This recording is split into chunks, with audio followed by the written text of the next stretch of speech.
Good morning, everyone. I wanted to read the book Moonshot, which I just read during a Zoom meeting and got some rave reviews that everyone loved it. So I thought I would read it again so I could share it with the whole community.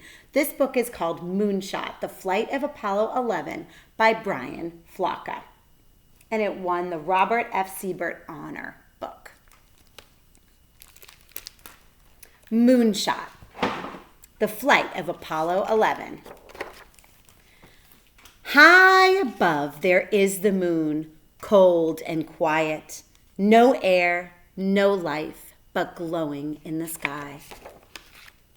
Here below are three men who clothe themselves in special clothes, who click-lock hands in heavy gloves, who click-lock heads in large rounded helmets. It is summer here in Florida, hot and near the sea. But now these men are dressed for colder, stranger places. They walk with stiff and awkward steps in suits not made for earth. They have studied and practiced and trained and said goodbye to family and friends. If all goes well, they will be gone for 1 week, gone where no one has been. Their two small spaceships are Columbia and Eagle. They sit atop the rocket that will raise them into space, a monster of a machine. It stands 30 stories, it weighs 6 million pounds, a tower of fuel and fire and valves and pipes and engines too big to believe but built to fly, the mighty, massive Saturn V. The astronauts squeeze into Columbia's sideways seats, lying on their backs, facing toward the sky, Neil Armstrong on the left, Michael Collins on the right, Buzz Aldrin in the middle. Click, and they fasten straps. Click, and the hatch is sealed. There they wait, while the Saturn hums beneath them.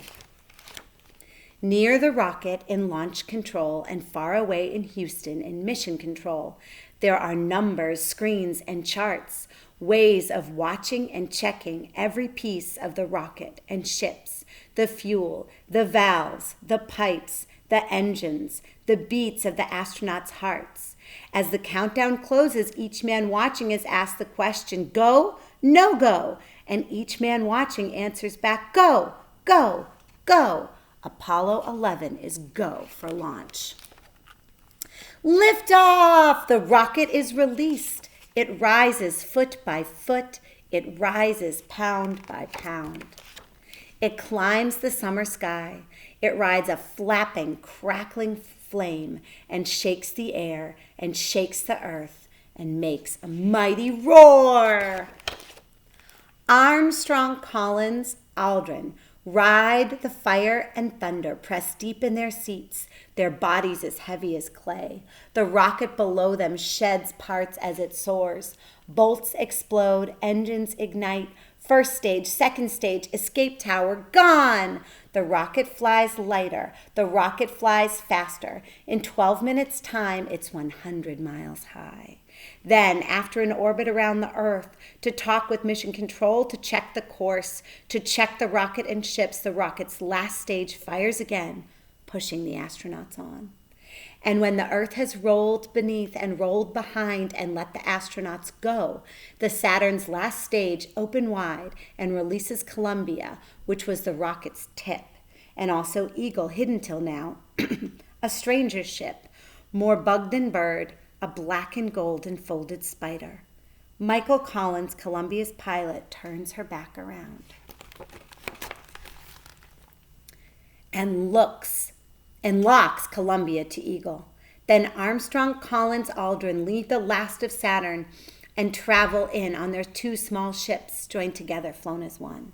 They go rushing into darkness, flying toward the moon far away, cold and quiet, no air, no life, but glowing in the sky.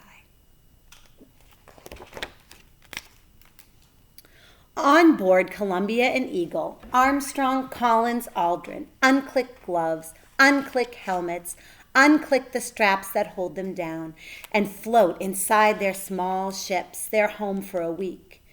Here, there is no up or down. An astronaut can spin in air and turn a floor into a wall or a ceiling into a floor. Here, On those sometimes ceilings, walls, and floors, everywhere there are straps and screens and gauges and buttons and handles and hoses and switches, switches, switches. There are food and clothes packed into corners. There are flight plans, flashlights, pens, and cameras, and they float too. They drift from hands and pockets. That's why there's Velcro everywhere for holding things so they stay put. Here, where everything floats, it takes some skill to eat a meal. That ham salad sandwich, watch the crumbs. Soup, it comes in a bag dry as dust. Fix the bag to the water gun, fill it, mix it, stir it up. Cream of chicken, not too bad. Better than the peanut cubes. Here, where everything floats, it takes some skill to go to sleep. There are no beds and no pillows, no night or day. There is always, though, the hum of the circuits, the whir of machines, the thought of where you are and the thought of where you're going. And one more thing, here where everything floats, everything, it takes some skill to use the toilet. It takes pipes and hoses and bags, and there's no fresh air outside the window. After a week, this small home will not smell good. This is not why anyone wants to be an astronaut. But still ahead, there is the moon, cold and quiet, no air, no life, but glowing in the sky, glowing and growing. It takes them in, it pulls them close.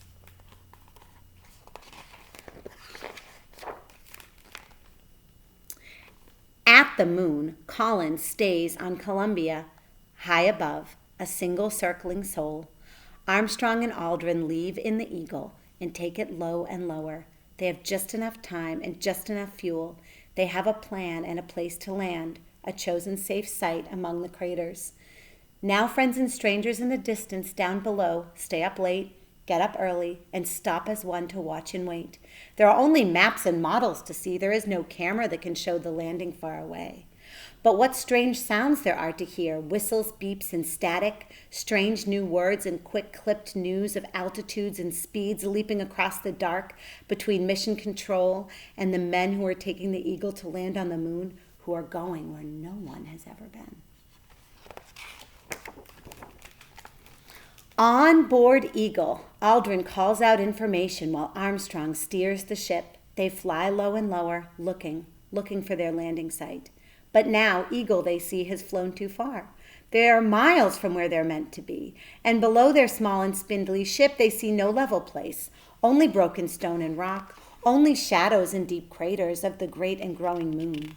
Far from home and far from help, still steady, steady, the astronauts fly, till time and fuel is running out. Then, there, clean and flat, not too far, 60 seconds left, Armstrong fires the rockets. Eagle slows and lower goes until a spray of dust, a bloom of moon, flowers up around her. Slow and slower, low and lower, low and lower, landing! And far away where friends and strangers lean to listen, where friends and strangers lean to hear, there comes a distant voice.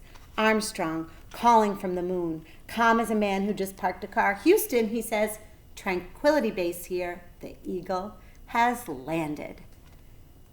Then Armstrong and Aldrin climbed down from the Eagle in heavy gloves and large round helmets, in suits not made for Earth. In suits made for the moon. Here below, all around them, cold and quiet, no air. But life! There is life on the strange and silent, magnificent moon. Armstrong and Aldrin are there. Walk, and they walk. Its rough, wide places. They step, they hop, as light as boys. They lope, they leap. In dust and stone beneath their feet, no seed has ever grown, no root ever reached. Still secrets wait there. The story of the moon. Where did it come from? How old is it? What is it made of? Not green cheese. And up above the ash-gray plains, the sky is pitch and empty, and all the stars stay hidden. That's how bright the moon is when you are standing on its face. But in that blank and starless sky, high above, there is the earth, rushing oceans, racing clouds, swaying fields and forests, family, friends, and strangers, everyone you've ever known, everyone you might, the good and lonely earth glowing in the sky. And when their work is done, Armstrong, Collins, Aldrin fly back together from the moon, which rolls beneath, which rolls behind, letting them loose, letting them go. They fly back together through the dark with pictures, stones, and stories, with secrets of the sky, with a view of home from far away. Back to family, back to friends, to warmth, to light, to trees and blue water. Back from the moon, they land with a splash. To warmth, to light, to home at last. The end. I hope you enjoyed Moonshot, and I hope you have a wonderful day.